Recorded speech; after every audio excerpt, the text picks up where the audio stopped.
Welkom by Politiek. Ek is Herman Pretorius en saam met my in die ateljee vandag is Ernst van Zyl en Paul Maritz. En in vandag se episode, Pompeo ontwrig, ou Adrian dink terug en Trump neem 'n Indiese vlug. Reg, nou kom ons ons bietjie hierdie week se politiek en ek dink ons begin bietjie deur daar na die wit, rooi en blou land te kyk aan die ander kant van die Soudam. Brittanje. Nee, daar's 'n paar Soudamme, maar Rusland.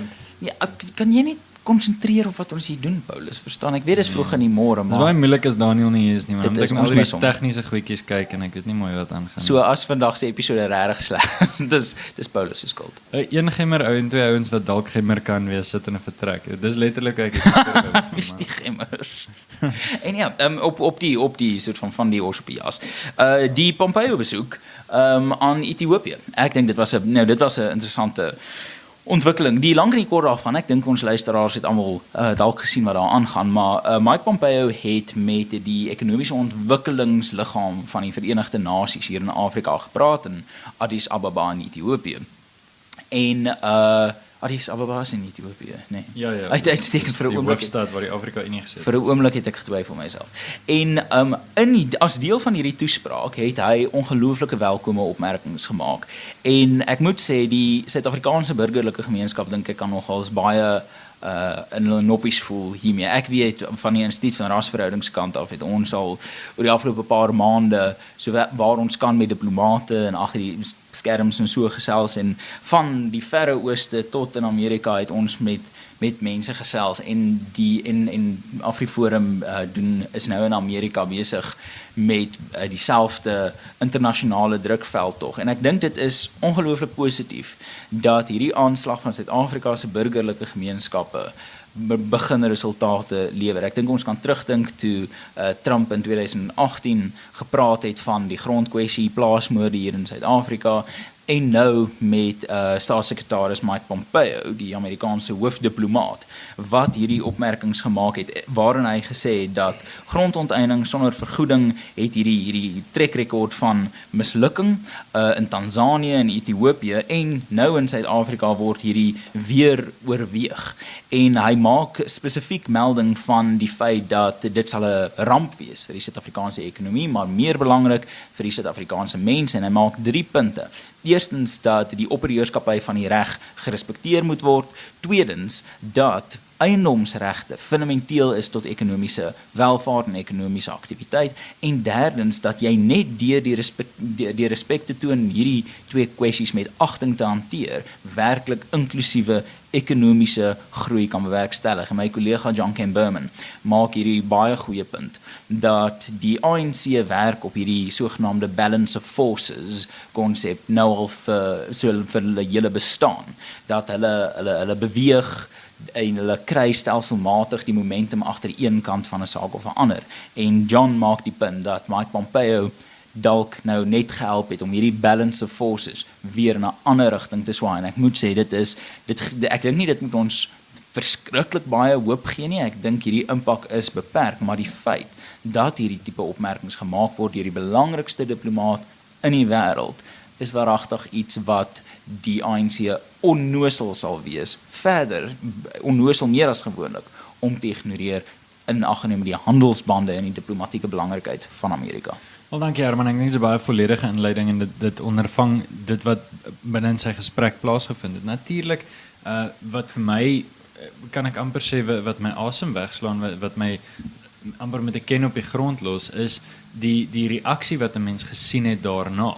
Jy weet, jy sien nog steeds dat president Ramaphosa uitkom en sê, ja nee, hulle gaan nie dit doen. Amerika moet nou maar net soort van oor dit kom. En aan die mense wat aan die ANC se beleid se kant is, dat hulle dadelik gegaan het en sê, ja, Pompeo is maar net 'n spy en hy het hierdie en daai benaderings en jy weet, die punt vir my is dit is amper die skokkende situasie waar die ANC het besluit, hierdie is wat hulle gaan deurvoer, ondanks die heel beste raad. Jy weet, dis daai ding van, as jou ma vir jou sê, moenie op die dak klim nie, want jy gaan afval.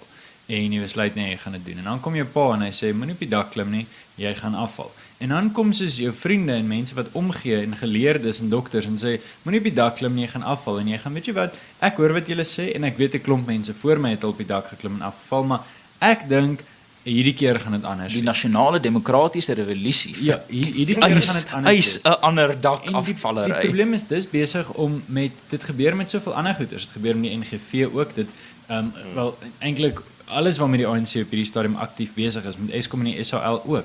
Hulle het duidelik nie die vermoë om die goed te bestuur nie, maar hulle wil dit deurdruk. Wat vir my kommerwekkend is spesifiek aan die gedagte van grondonteiening sonder vergoeding, en Pompeo noem dit ook, maar dit weet ons eintlik in die weste van die wêreld al vir baie lank, is dat dit gaan nie spesifiek hier oor grond nie. Dit gaan oor eiendomsregte wat ondermyn word. En dit sê ietsie oor jou staat se beskouing van homself en jou staat se beskouing van sy mense. Hoekom sê ek dit? Want as jy die Hobbesiaanse idee het van die staat en hy moet hierdie groot magtige ding wees, dan is dit kommerwekkend om te besef selfs Hobbes het nie geglo dat die staat hierdie tipe mag moet hê nie. So hierdie staat sien homself as groter en belangriker selfs as hierdie absolute oppermag. Hy sien homself letterlik as die bepaler van ons dag tot dag optrede. Dis kommerwekkend, maar dit is lekker om te weet dat, soos jy sê Herman, dat belangrike diplomate ten minste uitspreek daaroor.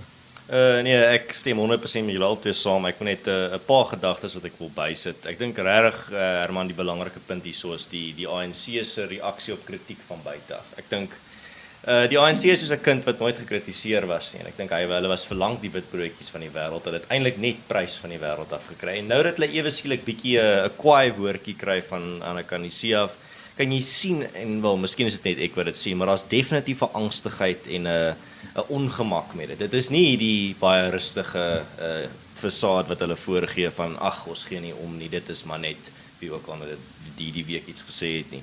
Daar is definitief 'n angstigheid. Ek sien dit nie net in die politici nie, ek sien dit ook in hulle ondersteuners. Hulle ondersteuners is definitief hierdeur skrik gemaak. Dit is nie, ek kyk na die manier wat hulle op sosiale media reageer. Dit is nie daai rustige, ek weet hoe iemand lyk wat rustig is en nie omgee oor wat iemand anders sê nie. Hierdie is definitief nie dit nie. Hierdie is 'n reaksie van mense wat weet, maar hierdie is iemand met ongelooflike gesag wat vir regtig eintlik vir 'n bietjie op die handterapsie gegee het. En ek dink regtig in die toekoms gaan ons meer van dit sien. Ek dink die wêreld het begin agterkom, maar hier is die ANC, dit is nie net populistiese retoriek hierdie nie. Hulle beplan regtig om op die dak te klim. En ek dink op die ouend wat gaan gebeur is dat ons gaan meer van dit sien. Ek dink nie dit gaan stop by Pompeo nie. Ons gaan ander wêreldleiers gaan hulle self uitspreek teen ja, Nederland het eintlik al reeds, maar dit is natuurlik nie binne ons Twitter en so bekend. Ja. En ek dink wat dan gaan gebeur daarna is dat ons gaan dan sien hoeveel die ANC regtig omgee oor hulle buitelandse beleggers wat hulle sê hulle so graag wil aantrek tot Suid-Afrika. Want op die ouend van die dag die ANC weet, ek dink die ANC verstaan baie goed dat as die Suid-Afrikaanse ekonomie vou, dan gaan hulle party se kraantjie ook heeltemal opdroog. So dit gaan 'n interessante paar jaar wees wat voor lê, maar die belangrike ding vir my is dat dit lyk vir my die wêreld is nou besig om die ANC se retoriek baie meer ernstig op te neem. En ek dink ons gaan definitief meer sien van wat ons nou gesien het met Pompeo, maar van ander lande wat ook gaan sê, maar ouens, julle kan by hierdie pad afgaan, maar ons gaan nie saam met julle daar loop nie. Maar ek moet sê, ek dink die ANC het dalk Mandela se shout it from the rooftops heeltemal verkeerd verstaan. Hy het nie gesê klim letterlik op die dak nie, hy het meer gesê dat vryheid is 'n goeie ding. Klim te sien my metafoor hardloop. Onthou Stegosaurus beteken, jy weet, op die dak, die dier op die dak. So ons kan 'n Stegosaurus grapie. Wel, kyk, die ANC is 'n klomp ideologiese dinosourusse, so daar gaan ons. Wat ons by die ERR het ek al met van my kollegas gesels wat jy by die ERR, mense sou dit nie sê nee, kom ek sê dit so. Kom ek sê dit so. Jy dink dat Den Shapiro se vroue dokter is. Nee, maar kom ek sê dit so. Die rede is wat ek steun op my kollegas se kundigheid en ervaring, want as ek hierdie ding wat ek nou gaan sê ek het dit in my persoonlike hoedanigheid ontdek, dan sal niemand my glo nie. Maar van my kollegas praat met hoëgeplaaste ANC ministers en ek gaan nou nie name noem van die ministers nie, maar een van hulle wat tans in die kabinet sit, het vir 'n kollega van my gesê dat hy glo die ANC se beleid is om, en ek haal aan 'n volhoubare model van welvaartonttrekking daar te stel. Nou dit was 'n verbasende oomblik van eerlikheid, want ek dink dit verduidelik so alles wat hulle doen, van voorgeskrewe bates na grondonteiening, na die vernietiging van eiendomsregte in die breë. So ek dink wat ons hier sien, en soos jy sê Ernst, is die ANC se model van welvaartonttrekking. Nou, die interessante ding is, ek dink jy is heeltemal reg dat ons wêreldwyd gaan sien dat mense hierop gaan reageer, maar ek dink nie ons moet die fout maak om te dink dat hierdie mense reageer omdat hulle sien iets leliks gebeur in Suid-Afrika nie. Iets kommersieel skadelik gebeur in Suid-Afrika. En Suid-Afrika, vir wat ook al dit werd is in baie opsigte nog steeds die Frankryk van Afrika, nie sien dat as ons nies, kry die res van Afrika baie maklike verkoue of coronavirus. So die situasie is problematies kommersieel en ek dink dit is wat Suid-Afrika moet besef. As ons 'n saak internasionaal gaan maak, dan is die kommersiële impak van grondonteiening sonder vergoeding regtig iets wat die buitewêreld kan verstaan. Ja. En as ons gaan dink dat 7% van ons uitvoerhandel is met Amerika, dan begin mens verstaan dat as ons 7% van ons uitvoerhandel net so verloor, wat moontlik is as grondonteiening sonder vergoeding deurgaan en as die president die intellektuele eiendomsreg wetsontwerp wat op sy lesenaar is teken. As daai twee goeders gebeur, verloor ons AGOA en ons verloor die baie gunstige intellektuele eiendomsreg reëlings wat ons het met Amerika en dit gaan enorme nagevolge vir die Suid-Afrikaanse ekonomie en vir die wêreld kommersieel. Ja, nee, met miskien 'n laaste gedagte daar. Ek dink ek stem 100% saam dat as jy regtig die wêreld as jy die wêreld wil laat luister, dan moet jy vir hulle laat praat, dan moet jy vir hulle vertel van wat gebeur in Suid-Afrika kommersieel en wat met die ekonomie gebeur. Want as kom ons sê dat grondonteiening was 'n groot sukses en dit die ekonomie van Suid-Afrika laat groei. Kom ons sê alles wat die ANC beloof rondom dit is waar. Dan sou die wêreld vir hulle gesê het, gooi eiendomsreg in die see en hulle sal dit ondersteun het. Maar ja, ek hoor ons het nou 'n bietjie van 'n ander storie ook as ons nou praat hier van ondersteuning van die ANC se narratiewe. Ja, ek wou gekyk het hoe jy daai sprong maak van Pompeo af na Adrian Basson. Nee, wel, met die ek klem is in op die narratiewe. Ja. Ja. So dit is eintlik dit las aan by wat een van my ander punte wat ek vroeër wou gemaak het en dit is dat wat die ANC doen met baie van ons sien nou byvoorbeeld daai groot debat rondom die idee van 'n misdaad teen die mensdom en rondom apartheid en daai ou lyk word nou weer in die publiek ingetrek. En ek dink wat ons hierso dan sien is nou die reaksie daarop en dit is die debat rondom al die morele sake van die verlede wat nou weer deur die media aangeblaas word. En ons sien dit nêrens meer duidelik as wat ons nou gesien het met Adrian Basson weer op sosiale media en Paul, jy het bietjie daar 'n paar gedagtes om te deel. Ja, ag so, kom ons stel dit so. Ek het aanvanklik ergens het ek ook vir jou gesê ek is nie baie lus om te reageer nie. Net as agtergrond, ek was baie betrokke hierby. So 2014 was ek eerstejaars HK-lid en ek het ook die eerstejaars ontvangsprogram in my koshuis gelei. Ek was ook op baie stadium voorsitter van AfriForum Jeug op die Potchefstroom kampus. So baie betrokke gewees met die storie. En wat gebeur het is na afloop van de Klerk wat gesê het apartheid is nie 'n misdaad in die mensdom nie en wat dit toe onttrek het en Teens Elof wat by monde van die instituut gepraat het en die onttrekking eintlik genoem het. Alhoewel Teens Elof, eintlik saam met Adrian gestem het deur die onttrekking te fasiliteer, het Adrian besluit om 'n reeks van so 6 of 7 tweets die wêreld in te stuur wat redelik goed gedoen het in terme van sosiale media tellings rakende die situasie in 2014 in Potchefstroom. Nou, dit is gehul in feitelike onakkurathede. Ten eerste het hy niks genoem oor die feit dat die Wessels-verslag wat ondersoek moes instel, geen sodanige nasiekultuur gevind het nie en eintlik gesê het dat dit regtig maar onkunde en nou nie sê onskuldige fout nie, want dit was nie onskuldige fout nie, dit was sleg, maar dat dit nou regtig nie een of ander nasiekultuur was nie. Dit is bevind en Adrian het dit nie genoem nie. Verder as dit sê hy, maar hy is so verskriklik aangeval deur onder andere Flip Buys omdat hy nou durf goed sê het oor Teens Elof en die kant toe en daai kant toe. Die punt van die saak is hy het nie saam met 'n klomp joernaliste Potchefstroom toe gegaan om 'n beenbreuk te ondersoek nie. Wat gebeur het is dat hulle die Facebook en al die video's wat geplaas word deur Koshuise gefynkam het en toe ontdek hulle wag 'n bietjie dames Koshuise koshuisgroet waar die eerstejaars se groet vir hulle primaria uitgewerk het en leisbaan neem dit toe af en die soliste snaaks genoeg was 'n paar swart meisies geweest en dit hulle in daai spesifieke video het hulle koshuisgroet gedoen. 3 minuut groet video met soos 'n sekonde. 'n Sekonde en 'n half was daar hierdie spesifieke groet, maar hy het dit gebruik om te sê daar's hierdie groot nazi-kultuur en dit was 'n skandaal wat aangeblaas is hoofsaaklik deur Adrian Basson se beeld. en hulle het dit 'n voorblad storie gemaak, soos hy reg sê, die 21ste Februarie, die dag waarop hy 6 jaar later besluit het om nou weer die goed te sê. Nou ja, dit wat hy gesê het daar was, is onskuldig bevind, dit is gebruik as 'n instrument om van Theuns Elof ontslae te raak, ek weet want ek was self daar betrokke, en om Dan Gwadi in te bring, met die verstande dat ja, Theuns Elof moes in elk geval 'n paar maande vroeër toe sy posisie verlaat. En nou is Theuns Elof weer die teiken, lyk dit my. Presies.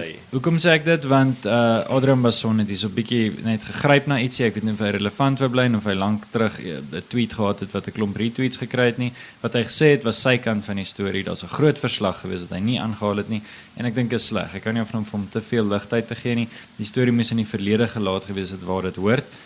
Maar ek dink dit is reg.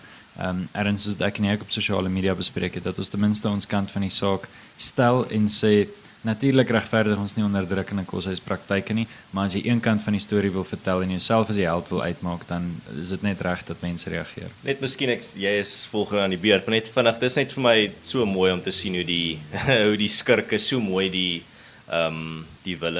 villain speel die victim so mooi. Die slagoffer. Ja. Dit is net vir my so mooi om te sien. Dit is altyd so pragtig in elke storie as hulle. Hulle is terselfdertyd die held, maar is ook die slagoffer. Nee, dis kunstig, pragtig. Dis nie journalisties nutteloos. Die probleem van wat Adrian Basson hier kwyt, die soort van die soort van nie eers 'n ou koei nie, maar verstaan 'n soort van 'n ek weet nie, of van 'n muurvreter uit die sloot gaan opgrawe. Dit is so tekenend van wat fout is met die Suid-Afrikaanse media tans. En ek sou sê wêreldwye media ook. Daar is nie meer, of daar's bitter selde. Ek dink ek kan die joernaliste wat ek dink hulle sout werd is op 3 vingers tel. Dit vir die mense wat sukkel met by hoofrekeninge soos ek, dit beteken ek dink daar's 3 van hulle in Suid-Afrika. En die probleem is buiten hierdie 3 joernaliste sit ons met 'n situasie waar ons het nie joernaliste nie, ons het aktiviste. Aktiviste wat maak asof hulle joernaliste is, wat die bekleding van 'n joernalis aantrek en dan probeer journalisties aktivisme te beoefen. Ja, hulle gee nie vir ons feite nie, hulle gee vir ons opinies. Nee, en dit is absoluut skokkend om dit werklik te sien. Maar sonder 'n opiniestuk etiket. Maar sonder 'n opiniestuk etiket. En dit is juis wat Adrian Basson hierso gedoen het. Dit is so intens oneerlik wat hy gedoen het, dat dit kan in enige regverdige, sinvolle, regdenkende samelewing met 'n kritiese oorweging van sy media, of sou die media self hier beskaamd gevoel het en gedink het, my magies, hierdie was nie ons wonderlike oomblik nie. Maar meneer Basson is so verslaaf aan hierdie vorm van journalisaktivisme, dat hy waaragtig dink, hy kan 'n punt hiervan maak, 6 jaar later en gaan, my magies, ek het iets hieruit geleer. Wel, meneer Basson, ons het iets hieruit geleer, en dit is dat niks wat jy vanuit die journalistieke oogpunt sê, ernstig opgeneem kan word nie. Jy vernietig jou kredietwaardigheid deur te dink 6 jaar gelede se leuns maak vandag se karakterslypmoord enigsins relevant. En die tragiek van sy obsessie met Theuns Elof. Theuns Elof is regtig een van die mees opregte, goeie mense wat ek al ontmoet het in die afgelope jaar van hier in die soort van media-politieke kringe betrokke wees. Hy is 'n man van integriteit, ek stem nie met hom alles saam oor alles nie. Maar vir Adrian Basson, hom en Flip Buys te verf as hierdie, ek weet nie, neo-Nazis is verregaande, en dit sê vir ons baie meer van ou Adrian as van enigiemand anders. Nee, en dit is ook vir my net, ek stem met alles wat julle albei gesê het saam, en dit wat vir my net regtig ooglopend is dat hy lei sy hele tweet kort so dit daar op Twitter gedoen het in met, kom ek vertel julle 'n storie van die Afrikaners. Want hy het insig. Verbeel jou vir 'n oomblik dat ons vat byvoorbeeld daar was 'n plaasmoord wat gebeur het, en dit was deur 'n Zulu ou wat dit gedoen het. Of Jacob Zuma. En jy kritiseer vir Jacob Zuma op Twitter en sê, kom ek vertel julle 'n storie van die Zulus. Dit is vir my, dit is my afskuwelik wat hy gedoen het. En dan op dieselfde tyd moet ons ook verstaan dat hierdie is nie net een of ander joernalis nie. Hierdie is die hoof van Netwerk 24, die grootste die grootste nuushuis in Suid-Afrika en internasionaal seker een van ons groot verteenwoordigers in terme van media. Maar regtig, die wat ons hierso sien is, ek dink dis goed dat julle dit daaraan geraak het, is dat ons sien dit is reg oor die wêreld 'n besigheidsmodel wat die media nou aangeneem het, want hulle kan nie regtig kompeteer met die internet nie.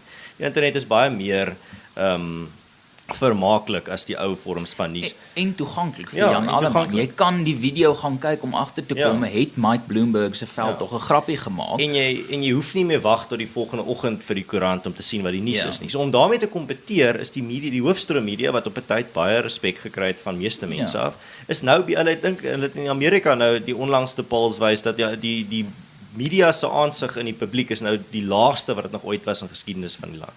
En ek dink jy sien dit in Brittanje ook en in Suid-Afrika ook nou. Want hulle besigheidsmodel het geword, hulle begin nou soos tabloids raak. Hulle begin nou maar net stories en hoofopskrifte jaag wat mense sal dit klik op hulle artikels op die internet. En ek dink hulle raak politici Ja. wat 'n basis het. Soos wat 'n politikus maar 'n base het, 'n constituency. Ja. Dink ek hierdie joernaliste het 'n basis wat hulle voel hulle moet uitkry om hulle produkte te koop en ek dink ons sien dit in Bason en Ferial Haffajee. Dit is 'n skande. Ja. En ek het gister toevallig onder ons met 'n SABC producer gehad oor presies hierdie tipe Maar dit- nonsens ja, aktivisme. en ek is nou nie op dieselfde vlak van party politici en reg oor die wêreld wat sê alle media is die vyand van die mense nie, maar mense wat doen wat ons hier gesien het. Mense wat valse nuus versprei met 'n duidelike agenda en wat dit versprei om die rasseverhoudings in Suid-Afrika nog verder te skeur en weet wat die gevolge gaan wees van wat hulle doen en dit nog steeds doen vir persoonlike redes. Julle is die vyand van die mense en ek sal dit daai etiket op hulle sit. Nee, okay, ons episode gaan al lank aan, maar gee my net so 30 sekondes om net 'n laaste opmerking hieroor te maak. Ek het op 'n stadium 'n gesprek gehad met 'n vooraanstaande kommunikasiekundige wat later in die politiek betrokke geraak het en ook as LP sy politieke loopbaan geëindig het. En hy het vir my 'n interessante ding gesê. Hy het gesê onthou net Kom ons noem hom Schmitter Schmulder. onthou net gou wie's die mense wat opeindig in jou journalistiek klas, met alle respek. Mense wat baie keer in hulle lewe vir baie lang dele van hulle skoolloopbaan gevoel het hulle het nie 'n stem nie en dan ewe skielik op 21 of 22 gee iemand vir hom die maatie en sê vertel vir ons hoe jy voel. Ek gaan myself nie te veel uitlaat oor mense se persoonlikhede nie, maar daar's 'n sekere tipe mens wat 'n woede teenoor sy eie mense het. Miskien het hy groot geword in Witpoortjie, miskien was hy in Hoërskool Bastion vir 'n ruk en het hy besluit hy's kwaad vir sy eie mense oor hoe hulle hom hanteer het. Ek verwys miskien na iemand wat ons vroeër bespreek het, miskien nie. Ek dink nie. Ferial Haffajee was sy in Hoërskool Bastion. Ek weet nie, ons almal het seker maar ons dinge, maar om jou platform wat jy gegee is te gebruik om jou vendettas uit te leef is maar net vir my swak. Nou ja, kom ons kyk so 'n bietjie na 'n paar internasionale stories. Daar's 'n klomp goed wat internasionaal aan die gang is. Soos Bernie wat sê I'm once again standing here asking you to listen to Politics internasionale afdeling. Maar erns kom spring weg met Trump wat curry geëet het hierdie week. Ja, ek reken wat ek gaan doen is aangesien daar so baie stories is en ons is nou aan die einde van ons episode. Ek dink ek gaan deur alles gaan en dan kan julle kies as daar iets is wat julle spesifiek of een of twee stories is wat julle op wil reageer, want ek reken nie alles is nou regtig vir julle die interessantste nie, maar van die dink ek is baie belangrik. So eerstens begin ons met Bernie Sanders wat nou die voorloper is in die demokratiese resies vir hulle of wie hulle gaan verteenwoordig om vir Donald Trump aan te vat. So net vir ons net 'n vinnige konteks vir ons luisteraars wat nie weet nie. Die demokrate is nou besig om staat vir staat te gaan en te stem vir wie hulle wil hê die party moet verteenwoordig teen Donald Trump in November. En hulle het al in 3 state gestem.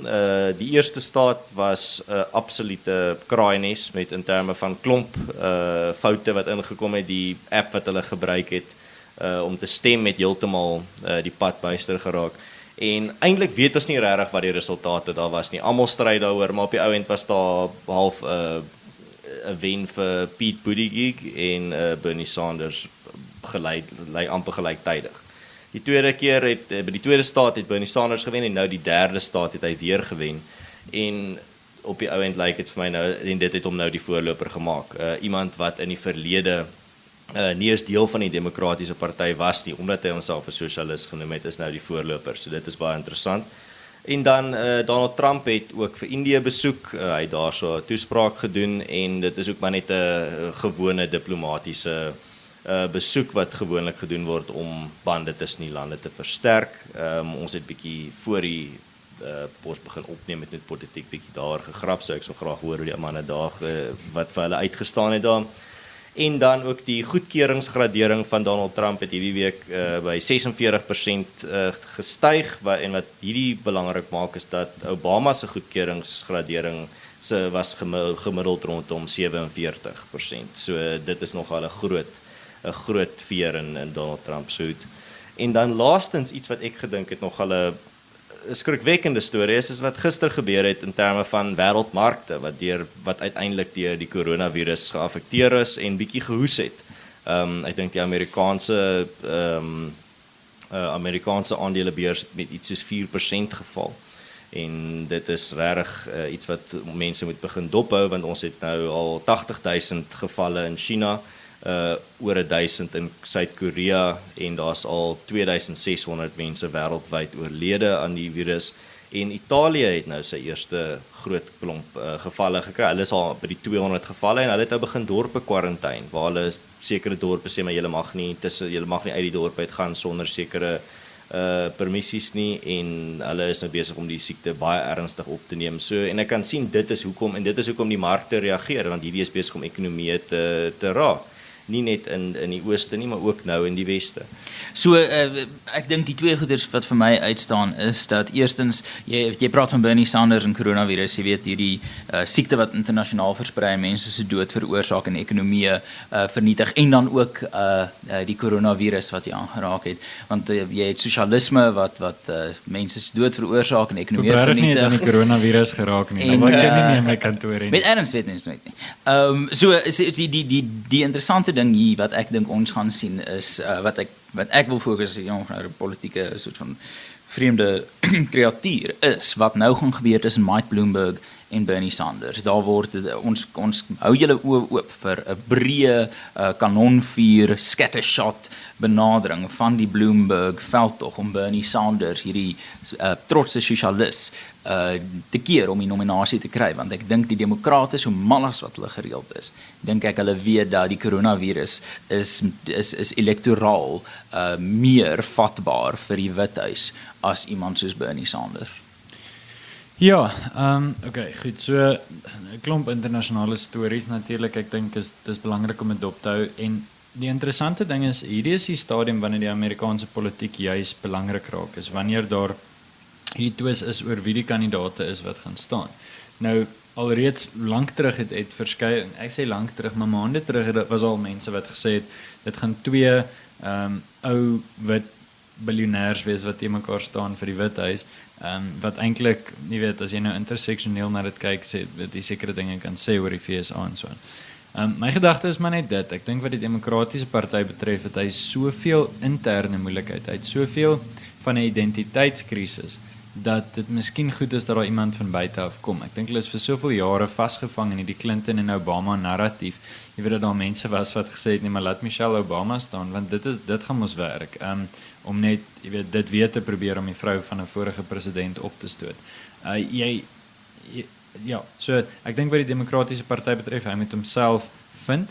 Hulle gaan die opdrifsels van die sosiale demokrate, dit lyk asof hulle dit Alexandra Ocasio-Cortez soort van in 'n mate aangespreek het, maar hulle gaan nog steeds hulle self moet vind. Die gemiddelde Amerikaner, en dis werklik my lees daarvan, ja, hulle het 'n massiewe hoeveelheid studieskuld, dis waar, maar hulle het 'n goeie kans om hy studieskuld af te betaal, want dit is 'n skuld wat aanhou rol, want jy het 'n goeie kans om 'n goeie inkomste te maak in die FSA. So ja, daar's konstant hierdie skuldlas, maar dis eintlik nuwe skuld wat inkom en ou skuld wat afbetaal word, en in ruil vir daai skuld kry jy wêreldklas kwalifikasie. Waar die oomblik wat jy dit gratis maak, weet ons dat daar gehalte implikasies is. In baie gevalle, in Duitsland was dit nie, maar in baie lande is daar. Nou goed, kom ek som op.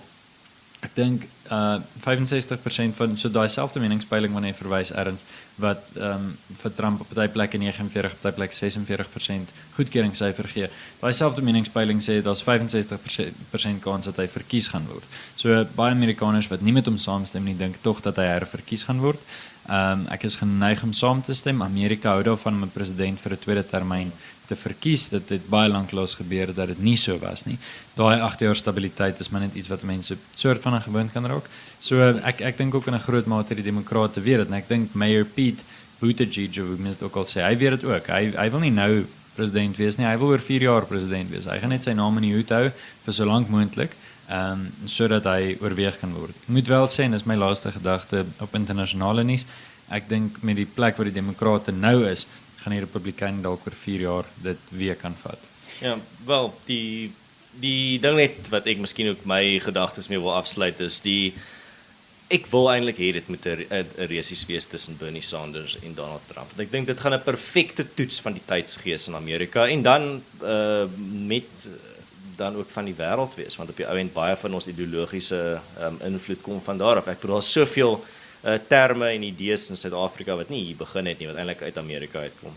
En ek dink Bernie Sanders teen Donald Trump verkiesing sal 'n ongelooflike interessante toets van daai tydsgees wees en ek dink dit gaan sosialisme bietjie weer op sy gat skop, want jy moet verstaan die gewone Amerikaner dink ek het 'n baie sterk afkeer vir sosialisme. En ons praat nou nie van net die Amerikaners wat op die kus bly nie. Ek praat van die mense wat vir Donald Trump daar ingesit het. En dan ook net, ek dink nie dis strategies baie slim van die demokrate. Ek sou eintlik strategies wil ek vir hulle sê hulle moet nie vir Bernie Sanders hulle nominee maak nie. Want op die ou end Bernie Sanders se platform, se beleidsplatform is baie groot ekonomies. En Donald Trump het op die oomblik 'n baie goeie ekonomie aan die gang. Amerika se ekonomie doen eintlik heel alright. Dit doen eintlik baie goed volgens baie mense. En om nou dan dit aan te vat met 'n ekonomiese platform, met 'n beleidsplatform wat 100% fokus op om die ekonomie te restruktureer, soos wat Bernie Sanders nou sê dat hy wil baie van hy wil so byvoorbeeld hulle elektrisiteit nasionaliseer. Ek dink dit is 'n baie slim platform om te vat nie. En ons praat uit ervaring, senator Sanders. Ja. Ek dink die een ding waar ek hierdie twee stories eintlik bymekaar wil uitbring is daar's 'n groot risiko dat die coronavirus 'n globale ekonomiese impak gaan hê. En dit gaan dalk 'n spanner in die works van die Amerikaanse verkiesing gooi. Maar dis nie so maklik om te sê dat daai spanner in die works sal natuurlik sal noodwendigwys Trump se situasie verswak nie. Al wat ek sê is dat die wêreldekonomie is op 'n baie fragiele punt na die ineenstorting 11-12 jaar gelede. En ek sal nie verbaas wees as die coronavirus en die nagevolge, die uitkringgevolge daarvan die kwessie is wat dalk hierdie fragiele ekonomiese struktuur 'n skop gee nie. Nou ja, 'n paar lekker stories wat ons al vir bespreek het hierdie week. Wat 'n blinkkant bo betref, Erns, ek ploeg nou 'n bietjie met jou colours, maar ons is natuurlik bly om te sien dat AfriForum se internasionale reis so goed gaan. En sluit ons hierdie episode af. Soos wen rugby op Loftus Versveld is hierdie episode vir eers verby. Ons nooi jou as luisteraar uit om self bietjie te ontnonsens deur die gesprek voort te sit in die kommentaarafdeling. Ondersteun ons gerus en asseblief op Patreon as jy hou van wat ons doen. Ons is jammer vir Herman, hy was maar deel van die pakkie gewees. Jy is ook welkom om vir ons 'n resensie te los met jou klagtes en gedagtes.